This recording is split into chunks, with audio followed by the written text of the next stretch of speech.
नमस्कार मित्रांनो, तू ही रे माझा मितवा मालिकेच्या आजच्या जबरदस्त अशा थ्रिलिंग भागामध्ये आपलं स्वागत आहे.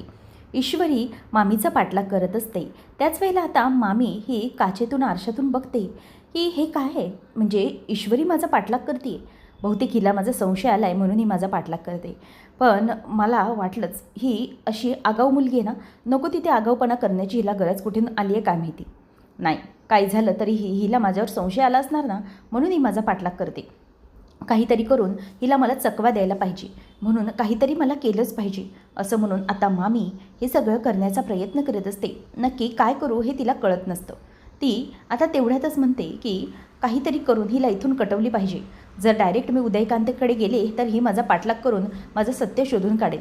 म्हणून आता रिक्षावाल्याला ती तिथेच हॉस्पिटलजवळ थांबवते आणि म्हणते की 1 मिनिट मी इथेच उतरते. ती आता उतरून हॉस्पिटलजवळ जाते आणि हॉस्पिटलजवळ गेल्यानंतर आतमध्ये शिरल्यावर KP हॉस्पिटलमध्ये ती आतमध्ये एंटर करते. मामीची रिक्षा ही इथेच थांबली म्हणून ईश्वरी पण थांबते आणि बघते की हे भगवान, म्हणजे माझ्याकडून खरंच काहीतरी चूक झाली का? मामी हॉस्पिटलमध्येच गेली आहे, याचा अर्थ मी उगाच मामीवर संशय घेतला आहे का? खरंच माझी खूप मोठी चूक झाली आहे. नाही, असं करायला नको होतं ते ईश्वरी. मी संशय तर घेतला आहे मामीवर, पण खरंच माझ्याकडनं चूक झाली. असं मी करायला नको हवं होतं. असं म्हटल्यावर इथे आता ईश्वरी जरा गडबडलेली असते. काय करावे हे तिला कळत नाही. ती विचार करते की उगाचच या संशयाच्या नादामध्ये माझ्याकडून माझ्या संसारात कुठल्याही प्रकारची चूक व्हायला कामा नये. म्हणजे या संशयामुळे मी काहीतरी गमावून बसेल आणि उगाच या गोष्टीमुळे माझ्या घरात भरल्या संसारात भांडण नको. एका गोष्टीमुळे, एका संशयामुळे घर पोखरलं जाईल. ईश्वरी पूर्ण घाबरलेली असते आणि रिक्षावाल्याला म्हणते की चला, राजे शिर्केंच्या बंगल्यावर पुन्हा चला. रिक्षावाला आता पुन्हा निघतो आणि मामी ही बघते आणि म्हणते की चला. ईश्वरी नावाची बॅग पुन्हा टळली म्हणून ती आता लगेच तिच्या माणसाला न थांबता फोन लावते. हॅलो सॅड्रिक, मी तुला जो ॲड्रेस पाठवते ना, त्या ॲड्रेसवरती पटकन पोचायचं आणि हां, 2 चांगले बॉडी बिल्डर, चांगले अंगाखांद्याने असणारे तिथे घेऊन यायचं. समजलं? मी जे काय सांगते त्या ॲड्रेसवर पोचल्यावर पुढे आपण बघूया. ठीक आहे, लवकर पोच आणि वेळेवर पोच. कुठेही काही खबर लागू देऊ नकोस. मी सांगते त्या ठिकाणी पटकन तुला पोचायचे. असं म्हणून आता मामी ही त्याला फोन ठेवते आणि लवकरात लवकर आता उदयकांतचा बंदोबस्त केला पाहिजे, कारण सगळं नाकाशी आलं आहे माझ्या. काही झालं तरीही श्वास गुदमरण्याच्या आधी केलं पाहिजे मला, असं म्हणून मामी तिथून निघते. तर आता घरी आल्यावरती अर्णव खूपच भयंकर चिडला आहे. अर्णव इकडून तिकडे नुसता फेऱ्या मारतोय. काय गरज होती हे सगळं करण्याची ना? त्या माणसाला काय गरज होती? बाबांना का मारलं माझ्या त्याने? तेव्हा आता चिडलेला अर्णव मामाला सारखा प्रश्न विचारत असतो. मामा आणि आजी त्याला शांत करत असतात की बाबा हो, शांत हो, नको काळजी करूस. पण काही ऐकायलाच तो तयार नसतो. तेवढ्यात ईश्वरी येते आणि ईश्वरी मागूनच आलेली असते, त्यामुळे ती पुढे काहीच बोलत नाही. अर्णव आलेला बघून ती जरा गप्प बसते. अर्णवच्या डोळ्यात पाणी असतं. तो खूप अगदी व्याकुळ झालेला असतो. या उदयकांतने माझ्या बाबांना का मारलं या सगळ्याचा त्रास त्याला होत असतो. अर्णव म्हणत असतो की हे सगळं पैसेच हवे होते ना त्याला. मला पहिल्यापासून किंवा बाबांनाही पहिल्यापासून पैशांमुळेच त्रास दिला आहे त्याने. पैसेच हवे होते तर मला मागायचे होते ना, केवढे हवे होते. बाबांना का मारलं? का त्यांना हे असा त्रास दिला? काही झालं तरीही त्याच्या तोंडावर मी हवे तेवढे पैसे फेकले असते. पण मामा, त्याने बाबांना मारायला नको हवं होतं. लहानपणापासून त्याने तेच केलं. तेव्हाही तसंच वागला आणि आताही तसंच वागला. त्यामुळे मग आता या सगळ्या गोष्टी मात्र मामाच्या कळत असतात. मामा म्हणतो की या सगळ्या गोष्टी आता मी कशा फेस करू? मामी आता तिथे नसते. मामाला काही करावं ते सुचत नसतं. अर्णव म्हणतो की मामा, हे मात्र पूर्ण माझ्या कंट्रोलच्या बाहेर चाललं आहे. हे जे काही वागला आहे ना उदयकांत, त्याला मी सोडणार नाही आहे. त्याने आतापर्यंत फक्त फॅमिलीला त्रासच द्यायचं काम केलं आहे. तो ऑलरेडी जेलसच होता कधीपासून. आजी म्हणते की हो, अरे बरोबर आहे. प्रत्येक वेळेला त्याचं तेच असायचं. उदयकांतने सात्विका आणि रमाकांतांना काही कमी त्रास दिलेला नव्हता, भरपूर त्रास दिलेला. सारखे त्यांच्याकडे पैसे मागायचा. तेव्हा भाऊजी यांना त्रास झाला कारण की हा रमाकांत, कारण हा सारखा पैसे मागायचा आणि भाऊजींच्या प्रगतीवरती तो सारखा जळतच असायचा आणि सारखे पैसे मागायचा. पण त्याचा राग तो असा काढेल ना असं कधीच वाटलं नव्हतं. मामा म्हणतात की इतकी जेलसी इतकी विकोपाला जाऊ शकते की एखाद्या माणसाला मारेपर्यंत, स्वतःच्या सख्ख्या भावाला मारेपर्यंत इतकं कसं जाऊ शकतं? तेव्हा मग अर्णवलाही राग आलेला असतो. मग मामा म्हणतो की अर्णव, पण मला एक कळत नाही आहे, त्या फंक्शनच्या ठिकाणी उदयकांत पोहोचला तरी कसा? आणि भाऊजी पण यात्रेला गेले होते. मग नक्की या सगळ्या गोष्टींचा अर्थ काय ना, काहीच कळत नाही आहे. तेव्हा मग अर्णव म्हणतो की नाही मामा, हे सगळं आता थांबलंच पाहिजे. या सगळ्या ज्या काही गोष्टी आहेत ना त्या उदयकांतपर्यंतच थांबतात. त्यामुळे त्यानेच हे सगळं घडवून आणलं हे आता स्पष्ट क्लिअर झाले. म्हणजे बाबा आणि आई म्हणजे मिस इंदोरची आई आणि बाबा यांच्याबद्दल जे काही घडलं होतं या सगळ्या गोष्टी या उदयकांतानेच घडवलेल्या आहेत हे तर आता स्पष्ट झालं आहे आपल्याला. सगळ्या गोष्टींच्या मागे तोच मूळ आहे. तेव्हा मात्र आता ईश्वरीला आठवतं की ईश्वरीला आईने सांगितलेलं असतं की इशू बेटा या सगळ्याच्या मागे ना ती बाई होती. त्या बाईनेच मला हे सगळं करायला सांगितलं होतं. म्हणजे तिथे पोचायला या सगळ्या गोष्टी करायला त्या बाईने सांगितल्या होत्या. ती बाई जी आहे तिने मला इंटरव्ह्यूसाठी पाठवलं. नंतर मीडियामध्ये सगळं करण्याचं काम देखील त्या बाईचंच असेल असं तिला आता वाटत असतं. त्यानंतर मग आता धुमाळने व्हिडिओ बनवलेला असतो. त्या व्हिडिओमध्ये देखील धुमाळचं वाक्य तेच होतं की एक बाई होती जिने मला पैसे दिले होते आणि मला या सगळ्यामध्ये ॲडव्हर्टाईज करायला सांगितली आणि ते शूट करून सगळीकडे पसरवायला तिनेच मला सांगितलं होतं. आता धुमाळने सगळं खरं खरं सांगितलेलं असतं कारण की त्याच वेळेला त्याचा खून झालेला होता. अर्णव त्याला सगळं काही विचारत होता की खरं काय आहे ते सांग. तेव्हा तो म्हणतो की हो या सगळ्याच्या मागे एक बाईच होती सर, तिनेच मला हे सगळं करायला लावलं होतं. आता मात्र सगळ्या गोष्टी संशयाच्या खऱ्या बदललेल्या असतात. मामा आणि अर्णव ज्या गोष्टींचे तर्क लावत असतात ते ईश्वरी खोडून काढते आणि म्हणते की नाही अर्णव सर तुम्ही जे म्हणताय ना ते जरा चुकीचं वाटतंय मला. हां उदयकांतचा खून उदयकांतने बाबांना मारलं असेल पण या सगळ्याच्या मागे एकटा उदयकांत नव्हता. तेव्हा अर्णव म्हणतो की मिस इंदोर म्हणजे तुला काय म्हणायचं आहे. ईश्वरी म्हणते की अर्णव या सगळ्याच्या मागे एक बाई होती असंही आपल्याला कळलेलं होतं. कारण की मला आईने सांगितलं होतं की त्या ठिकाणी बाबा जिथे इंटरव्ह्यू घेत होते म्हणजे जिथे इंटरव्ह्यूही घेत नव्हते त्या ठिकाणी आईला पाठवलं होतं ते एका बाईने. आणि त्यानंतर उदयकांत म्हणजे ह्या सगळ्याच्या मागे असू शकतो असं मला म्हणता येणार नाही आहे पण बाई होती यामागे. आणि तीच बाई ही धुमाळलाही पाठवलं होतं तिने ते सगळे व्हिडिओ शूट करण्यासाठी. मग या सगळ्याच्या मागे एक बाई होती. आजी म्हणते की हो म्हणजे ईश्वरीचं म्हणणं बरोबर आहे. या सगळ्याच्या मागे एक वेगळा चेहरा होता. जे प्रकरण म्हणजे घडलं होतं त्यामागे एक बाई देखील होती. आता त्यावर मामा म्हणायला लागतो की मग आता ही बाई कोण आहे, नक्की काय शोध घ्यायचा, काहीच कळत नाही आहे. म्हणजे उदयकांत तर कळला की या सगळ्याच्या मागे असू शकतो पण त्या बाईचं सत्य काय आहे. तेव्हा अर्णव म्हणतो की मला तरी आता एकच गोष्ट कळते की बाबांना मारण्याचं कामही त्याने केलं असावं पण त्याच्याबरोबर एक बाई असू शकते. अर्णव म्हणतो की आता या सगळ्या गोष्टींचा जो शोध आहे ना तो आपल्याला घेतला पाहिजे आणि या सगळ्या प्रश्नांची उत्तरं आता आपल्याला उदयकांतकडूनच मिळतील. त्यालाच हे सगळं माहीत असेल की नक्की काय आहे आणि त्याच्याकडूनच ही गोष्ट आपल्याला शोधून घेतली पाहिजे असं म्हणून आता इथे बाबा आणि बाकीचे सगळे बाबांच्याबद्दल सगळे विचार करत असतात. एवढ्या वर्षांपूर्वी कोण ही बाई होती जी इतका त्रास देत होती हे सगळं आता त्यांना आठवत असतं. नंतर अर्णव हा टेन्शनमध्येच बसलेला असतो. त्याला काही सुचत नसतं. ईश्वरी तेवढ्यातच तिथे येते आणि म्हणते की अर्णव सर कसला विचार करता नेमका तुम्ही. तेव्हा मग अर्णव म्हणतो की मिस इंदोर मी कसा शांत बसू सांग मला. तेव्हा ती म्हणते की सर तुम्ही विसरलात का आपल्याला ॲडव्हर्टाईजमेंटसाठी जायचं आहे, आपलं ॲड कॅम्पेनचं शूट आहे ना. अर्णव म्हणतो की miss Indore are you out of your mind. अगं घरात प्रसंग काय आणि तू काय बोलतेस की ॲड कॅम्पेनसाठी जायचं आहे, हे सगळं कसं शक्य आहे.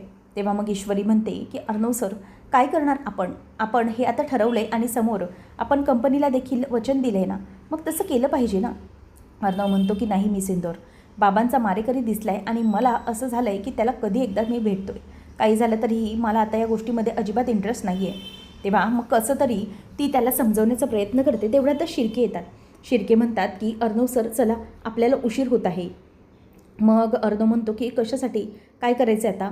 तेव्हा शिर्के म्हणतात की सर आपली ॲड कॅम्पेन आहे, आपली शूट आहे आणि त्याबद्दल आपल्याला समोरच्या कंपनीला आपण कमिट केले त्यामुळे हे करावंच लागणार आहे.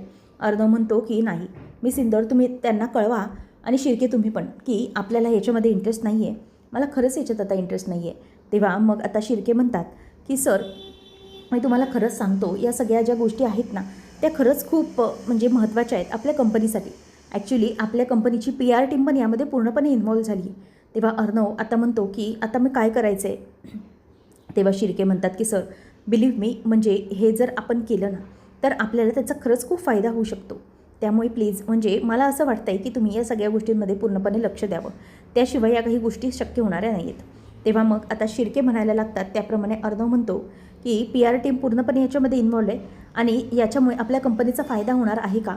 अर्णवला ते म्हणतात की हो 100% सर पूर्णपणे फायदा होणार आहे कारण की या ॲड कॅम्पेनमध्ये आपण जे काही शूट करणार आहोत त्याचं सात्विक फॅशनचं शूट हे सगळीकडे पसरणार आहे. त्यामुळे आपल्या कंपनीची ब्रँडिंग चांगली होणार आहे.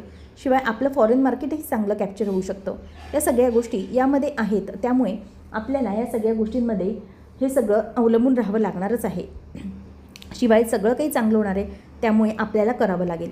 आता मात्र अर्णव म्हणतो की ठीक आहे, असं जर असेल तर मग ईश्वरी म्हणते की हो सर असंच आहे. जर आपण शूट केलं ना, आपण दोघांनी मिळून करायचं आहे. हे जर झालं तर मग इष्णवचं ब्रँडिंगही चांगलं आहे आणि सोशल मीडियावर जे काही सध्या आपण फंक्शन झाले, FNM ग्लोबल स्पर्धा झाली, त्याची ही चर्चा अजूनही सगळीकडे लोकांमध्ये आहे. आणि त्यामुळे अशातच जर आपलं कॅम्पेन शूट झालं ना तर खरंच मग चांगलं होईल.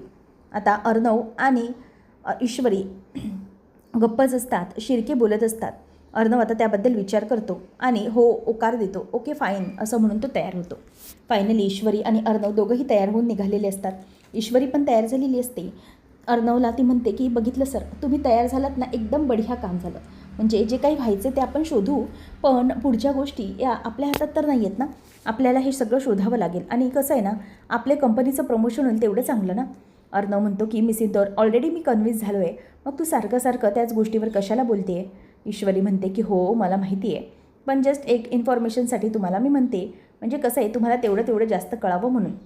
आणि माझी सवय माहिती आहे ना तुम्हाला, तुम्ही ऐकलं म्हणून थँक्यू. तेवढ्यात मामा येतो आणि ईश्वरी आता म्हणायला लागते अर्णवला की खरंच म्हणजे ना तुम्ही एकदम माझ्यासारखे झाले, नुसती चिडचिड आणि बडबड. तेव्हा अर्णवला आता बघून लगेच मामा म्हणतो की वा वा, म्हणजे भारी चाललं आहे सगळं. आता हे सगळं बघून फार मजा येते, पण खरं तर अंजलीच्या भाषेत सांगायचं झालं तर हे क्यूट कपल कुठे निघालं आहे. तेव्हा मामाला तो म्हणतो की मामा एका ॲड कॅम्पेनच्या शूटसाठी चाललो आहे मी.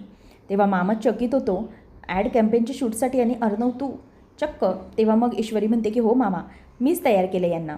तेव्हा मामा म्हणतो की हो मग मात्र शक्य आहे, मग अर्णव काही करू शकतो. ईश्वरी आता त्याला म्हणते की अर्णव सर, आपल्याला आता निघायला हवं. तेवढ्यातच मामा म्हणतो की बरं बेस्ट ऑफ लक तुम्हाला दोघांनाही, असं म्हणून ते दोघं आता निघालेले असतात. तेवढ्यातच शिर्केंचा फोन येतो आणि मग शिर्के म्हणतात की हॅलो सर, तुम्ही निघाला आहेत का. तेव्हा शिर्केंना अर्णव म्हणतो की हो मी आता निघतच आहे, आपल्या ॲड कॅम्पेनजवळ पोचतो आहे मी, म्हणजे निघेन मी, ऑन द वे आहे. तेव्हा लगेचच तो म्हणतो की सर तिकडे जायचं नाही आहे, आपल्याला एक प्रॉब्लेम आला आहे. म्हणजे मला इन्स्पेक्टर साहेबांचा फोन आलेला आहे, आपल्याला निघावं लागेल. आपल्याला डायरेक्टली एका ठिकाणी पोचायचे, उदयकांतचं लोकेशन सापडलं आहे. हे ऐकल्यावर आता मात्र अर्णवला जराही थांबवत नाही. तो म्हणतो की ठीक आहे, आपण लगेच भेटूया त्या जागेवर. आता मात्र उदयकांतचा शोध घ्यायचा असतो आणि वल्लरी ही स्वतःची गाडी घेऊन आता उदयकांत जिथे आहे तिथे पोचलेली असते.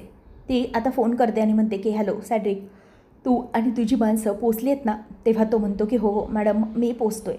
तर ती म्हणते की लवकरात लवकर पोचायचं आहे, इथे पोलीस वगैरे यायच्या आत आपल्याला हे काम करायला पाहिजे. तर आता उदयकांत हा जे लोकेशन पाठवलेलं असतं त्या लोकेशनवरती शोधत असतो. ही वल्लरी कुठे आहे, वल्लरी पाटील असं म्हणून तो आता वैतागतो आणि तिला फोन लावायला घेतो.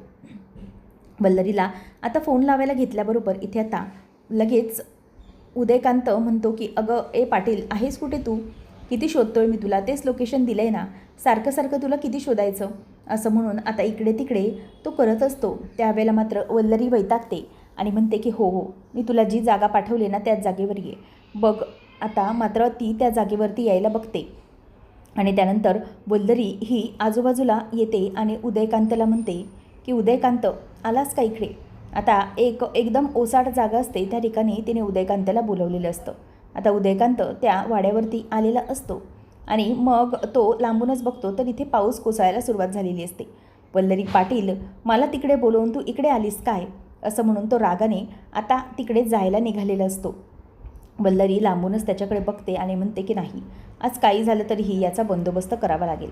आता उदयकांत पूर्ण हात दारूने अगदी नशेडी झालेला असतो आणि तो भिजतच त्या ठिकाणी येतो आणि मग म्हणतो की काय गं वल्लरी, आता इथे या ओसाड जागेवरती काय बोलवलंस, काय बोलायचं होतं. तेव्हा ती म्हणते की लक्षात ठेव, मी तुला जे काही सांगितलं आहे ना त्या गोष्टी बरोबर लक्षात ठेवायच्या, समजलं ना. तेव्हा तो म्हणतो की काय लक्षात ठेवायचं आहे मी, तुला काय वाटतं की तू प्रत्येक वेळेला दुसऱ्यांना नाचवशील आणि ते तुझ्या तालावर नाचतील का. वल्लरी म्हणते की तुला सांगितलं होतं की पोलिसांच्या नादी लागायचं नाही, पोलिसांपासून लांब पळून जा, इथे थांबू नको, पण तरीही तू ऐकला नाही, तू मात्र स्वतःचंच खरं करत बसला. तेव्हा तो म्हणायला लागतो की हे बघा, एक गोष्ट लक्षात ठेव, ते म्हणजे की या सगळ्या गोष्टी या तुला करायच्यात वल्लरी पाटील, तू विसरू नको. तेव्हा मात्र वल्लरी ओरडत असते आणि म्हणते की तुला मी सांगितलं होतं, मग तुझ्यामुळे मी पण अडकली जाईन आणि माझंही तू नाव घेशील, माझं नाव कुठे आलं नाही पाहिजे, समजलं. तेव्हा मात्र आता तो म्हणायला लागतो की हे बघ, तुला मी सांगितलं, आपण पोलिसांपासून घाबरत नाही, आपण कोणापासूनही घाबरत नाही. तू घाबरत असशील पोलिसांपासून, पण मी नाही. किती वर्ष झाली आपण पोलिसांपासून पडतोय, त्यामुळे नाही, आता मात्र काहीच नाही, मी जे काही करायचे ते करीन. वल्लरी म्हणते की अरे मूर्ख माणसा, तुझ्या या अप्रोचमुळेच तुझे ते पोलीस आहेत ना, ते तुला आतमध्ये टाकतील, समजलं. आणि इतके चोपतील की तुला खरं बोलावंच लागेल आणि त्यामुळे तुला माझं नाव घ्यावं लागेल. तेव्हा तो म्हणतो की हो, मग घेणारच ना नाव. मी काही एकटा मरणार आहे का? इतके वर्ष जे काही केलं आहे ते तू मला करायला लावलं आहे आणि तुला काय वाटतं की मी शांतपणे हे सगळं ऐकू आणि एकटाच करून घेऊ? तर ते तसं होणार नाही. त्यावेळेला मग तो म्हणतो की जर मी अडकलो ना, तर त्यामध्ये तुला पण मी घेऊन अडकणार, लक्षात ठेव. तेव्हा आता वल्लरी म्हणते की हे बघ, मी तुला सांगितलं आहे की तू इथून निघून जायचं, पण तू ऐकत नाही आहे, समजलं ना. तो म्हणतो की ए वल्लरी, तू जास्त शहाणपणा करू नकोस, तुला मी पैसे मागितले होते ते पण तू मला दिले नाही, चल गपचूप आता जे काही सांगते ते करायचं. तेव्हा मग तो म्हणतो की नाही, अजिबात नाही. तरीही वल्लरी त्याला म्हणते की तू मला आता वचन दे की इकडून तू कायमचं निघून जाशील, पण तो काही ऐकायलाच तयार नसतो. तो म्हणतो की हे बघ वल्लरी, अजिबात नाही. तुला काय वाटतं, तू जास्त शहाणपणा करतेस का? इतके सगळ्यांवरती आरोप करून बसली आहे आणि स्वतः मात्र मोकळी फिरते, तुला पण मी मोकळं फिरू देणार नाही. आता मात्र वल्लरीला तो म्हणतो की तुझं नाव मी आता बर्बाद करणारच, अर्णवला तुझं नाव मी आता सांगणारच. तोही आता भरपूर चिडलेला असतो आणि त्याच वेळेला वल्लरी त्याच्या जोरदार कानाखाली वाजवते आणि त्यावेळेला तो चिडतो. वल्लरी पाटील, तू माझ्यावर हात उचलला, तुझी इतकी हिंमत झाली. आणि तिला धरून तो आता भिंतीवर आपटतो आणि तिचा गळा धरायला लागतो. तुला मी सोडणार नाही, तुला मी मारून टाकेन, असं म्हणून त्याने धरलेलं असतं. वल्लरी म्हणते की सोड सोड उदयकांत, परंतु तरीही तो आता सोडायला तयार नसतो. वल्लरी त्याच्यावरती खूप चिडलेली असते. वल्लरीला आता तो सोडायला सांगत असतो आणि त्याच वेळेला मग आता वल्लरीला तो ढकलतो, त्याबरोबर वल्लरी आतमध्ये येऊन पडते आणि नंतर मग आता तो तिचा गळा धरून तिला मारायला लागतो. तुला मी सोडणार नाही, आता माझ्या भावाचा खून करायला लावलास तू मला, पण इथून पुढे मी तुलाही मारून टाकेन, तुला मी सोडणार नाही, असं म्हणून तो तिचा आता गळा धरून असतो आणि तिला मारण्याचा प्रयत्न करत असतो. वल्लरी त्याला म्हणते की उदयकांत सोड सोड मला, इकडे खूप मोठी भांडणं सुरू झालेली असतात. तेवढ्यातच वल्लरीचा जो माणूस असतो फॅड्रिक, तो येतो आणि तो येऊन वल्लरीला म्हणतो की मॅडम मी आलो आहे, काळजी करू नका. वल्लरी म्हणते की धर त्याचा गळा, धर, त्याला सोडू नको, समजलं ना, त्याचा गळा धरूनच ठेव, असं म्हणून त्याला आता तिने धरलेलं असतं आणि वल्लरी त्याच्याकडे बघत असते. त्याचबरोबर इथे आता त्या उदयकांतला ती म्हणते की ह्याला धरा धरा आणि ह्याला वरती रश्शी फासावर लटकवून टाका. तेव्हा मग वल्लरीला तो ओरडत असतो की वल्लरी पाटील, थांब थांब, मी तुला सोडणार नाही, थांब, असं म्हणून तो तिच्यावरती आता जोरात ओरडत असतो. वल्लरी म्हणते की तुला सांगितलं होतं मी उदयकांत, माझ्या नादाला लागायचं नाही, ऐकायचं, पण तरीही तो ऐकला नाही. आता मर, तुला काही ऑप्शन राहिलेलं नाही, जा आता कायमचा. तेव्हा वल्लरीला आता राग आलेला असतो. ती म्हणते की तू माझ्या गळ्याला धरलंस, तुझं आता काही खरं नाही. तर वल्लरी त्या दोघांनाही ओरडत असते की धरा रे त्याला गच्च आणि पूर्णपणे लटकवा, पूर्ण दोर त्याच्या बाजूने लटकवा, असं म्हणून आता त्याला वरती लटकवत असतात. तोपर्यंत पोलिसांची गाडी तिथे आलेली असते आणि गाडी आल्यामुळे पोलिसांचा आवाज येतो. तेव्हा ती माणसं म्हणतात की मॅडम पोलीस. तेव्हा ती म्हणते की थांबू नका, लवकर लवकर करा आणि ते मागे दोरी इतकी घट्ट अटकवा की तो वरती पटकन गेला पाहिजे. तर इथे पोलिसांची गाडी असते, पोलिसांचं लोकेशन आलेलं असतं आणि साहेब म्हणत असतात की आता इथून काहीही करून आपल्याला त्या घरापर्यंत गेलं पाहिजे, हेच त्याचं लोकेशन दाखवतात. आणि आता पाऊस पडतो आहे, त्यामुळे काही झालं तरी आतमधला आवाज येणार नाही आहे, पण हळूहळू जायचं आहे आणि चला याच लोकेशनवर आतमध्ये चला, कारण की त्याला कुठल्याही प्रकारचा संशय येता कामा नये. आणि म्हणूनच आता पोलीस हे येत असतात आणि त्यांच्याकडे काहीही हत्यार असू शकतं, त्याच्याकडे वेपन असू शकतं, म्हणून आपण बंदूक ठेवून राहूया, असं म्हणून आता बंदूक धरतच पोलीस पुढे जातात. ईश्वरी आणि अर्णव मात्र मागे असतात. अर्णव आणि ईश्वरीला त्यांनी मागे ठेवलेलं असतं की तुम्ही हळूहळू पुढे चला आणि ते आता पुढे पुढे येत चाललेले असतात. तर इकडे आता उदयकांतला वरती पूर्णपणे त्यांनी फासावरती लटकवलेलं असतं आणि फाशी बसेपर्यंत त्यांनी त्याला पकडून ठेवलेलं असतं. वल्लरी म्हणते की व्यवस्थित गच्च धरा, पटकन फास बसला पाहिजे. आणि मग वल्लरीने अशी परिस्थिती निर्माण केलेली असते की त्याच ठिकाणी त्याला फास बसला आहे असं लक्षात येईल आणि त्याने स्वतःच गळफास घेतला आहे असे सिच्युएशन होईल. असं काहीतरी करून त्यांनी पूर्णपणे घराला म्हणजे ज्या घरांच्या लोखंडी तारा असतात त्या ठिकाणी ती दोरी बांधलेली असते. वल्लरी आता म्हणते की जा आणि तुम्ही इथून लवकर पळा आणि इथून मुंबईच्या बाहेर जायचं समजलं, लवकरात लवकर इथून मुंबईच्या बाहेर जा, नाहीतर काही खरं नाही तुमचं, असं म्हणून ती आता मुंबईच्या बाहेर त्यांना पाठवते. आणि वल्लरीने आता पटापट स्वतःच आत्महत्येची चिठ्ठी लिहायला सुरुवात केलेली असते. आता ती चिठ्ठी लिहायला सुरुवात केल्याबरोबर वल्लरीने सगळं म्हणजे स्वतःच्या अक्षरात लिहिलेलं असतं आत्महत्येची चिठ्ठी. आणि हे सगळं बघत असण्याच्या अगोदरच त्याचा खून झालेला असतो. ती पटापट चिठ्ठी लिहिते आणि त्यामध्ये मी माझ्या मर्जीने ही आत्महत्या करत आहे, मी माझ्या भावाला मारलेलं आहे, असं सगळं ती पटापट त्यामध्ये लिहून ठेवत असते. आणि इन्स्पेक्टर साहेब म्हणतात की या दिशेने आपल्याला जायचं आहे, दरवाजा तोडून टाका. आता दरवाजा तोडून टाकल्यानंतर ईश्वरी अर्णव हे पुढे येत असतात. अर्णव पुढे येतो त्याच वेळेला त्याच्या अंगाला काहीतरी लागल्यासारखं होतं आणि ते समोर बघतात. त्यावेळेला पोलिसांनी टॉर्च वगैरे समोर मारल्यानंतर तिकडे उदयकांत दिसतो. आता उदयकांत मेलेला पाहून तिथेच त्याने फाशी घेतलेली पाहून ईश्वरी जोरात किंचाळते आणि अर्णव तिला पटकन धरतो की मिस इंदोर थांब, रिलॅक्स. तेव्हा आता समोर बघितल्यानंतर अर्णव आणि बाकीचे सगळे बघतात, हा तर उदयकांत आहे, यांनी फाशी घेतलेली आहे. आता उदयकांतने फाशी घेतली. मग ईश्वरी म्हणते की हे कसं काय शक्य आहे. तेव्हा तेवढ्यातच पोलिसांना तिकडे पडलेली एक चिठ्ठी दिसते आणि त्या चिठ्ठीमध्ये त्याने सगळं काही लिहून ठेवलेलं असतं. आणि अर्णव वाचतो की बाबांना मारून याने स्वतः फाशी घेतलेली आहे. ईश्वरी म्हणते की पण हे शक्यच नाही आहे, हां कसं काय फाशी घेऊ शकतो. आता त्यामधलं सगळं जे काही लिहिलेलं आहे, मी स्वतः माझं आयुष्य संपत आहे, मला कंटाळा आला आहे आणि सतत पडून राहण्याचा, आणि हे सगळं त्याने आता लिहून ठेवलेलं असतं. ईश्वरी म्हणते की पण हे कसं शक्य आहे. तिला आता तेच एक वाटत असतं आणि सगळे घाबरलेले असतात. पुढच्या भागामध्ये आपल्याला पाहायला मिळणार आहे की ईश्वरी आता त्या घरामध्ये आजूबाजूला चालत असते, तिला काही सापडते का. त्याच वेळेला तिथे आता काही घुंगरू पडलेले असतात, ईश्वरीच्या पायाला लागतात आणि ते घुंगरू बघते. ईश्वरी म्हणते की बरोबर, म्हणजे हे जे घुंगरू आहेत त्यामुळे एक गोष्ट कळली की बाबांच्या माऱ्यामध्ये फक्त उदयकांत नव्हता, तर त्याच्या मारेकऱ्यांमध्ये हात घुंगरू आहे. याचा अर्थ या घुंगरूमधली बाई म्हणजे या सगळ्याच्या मागे एक बाई असू शकते, ही खरी गोष्ट आहे. आता म्हणूनच ईश्वरी बाई शोधायला म्हणून पुढे पुढे चाललेली असते. ती चालत चालत आता बंगल्यापर्यंत म्हणजेच त्या वाड्याच्या बाहेर येते. तोपर्यंत मामीने स्वतःला पदराने झाकलेलं असतं आणि मामी बाहेर पळत असते. आता ईश्वरी ही मामीपर्यंत पोहोचेल का आणि मामी ह्या सगळ्याच्या मागे आहे, ईश्वरीला समजेल का, सगळं पाहणं अगदी रंजकतेचं ठरणार आहे. असेच अपडेट जाणून घेण्यासाठी चॅनलला नक्की सबस्क्राईब करा. धन्यवाद.